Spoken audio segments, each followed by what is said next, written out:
déjà demain avec Nina Godard. Bonjour Nina. Bonjour. Si on fait du tourisme dans le Périgord cet été, on pourra se balader au milieu d'un troupeau de mammouths virtuels. Décidément, on me parle beaucoup de mammouths, parce que hier, n'oubliez pas, on nous a expliqué qu'on pouvait aussi adopter des mammouths. Eh ben, c'est la même application, en fait. Voilà, vous en parliez justement hier de Mammouth et compagnie, qui permet d'adopter un mammouth virtuel, de le nourrir, de s'en occuper un peu comme avec nos vieux Tamagotchi.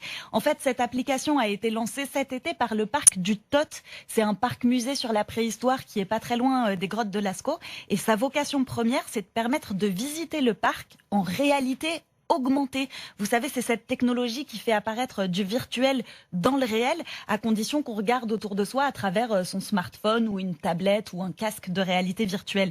Donc au parc de Tot, on va pouvoir se balader au milieu de vrais animaux, des chèvres, des cerfs et d'autres disparus depuis longtemps, donc des mammouths, des rhinocéros laineux, des lions des cavernes. Et cet été, la réalité augmentée, elle est partout dans les circuits touristiques. C'est le grand boom dans les musées, dans les parcs d'attractions. Oui, les touristes n'y échapperont pas en France.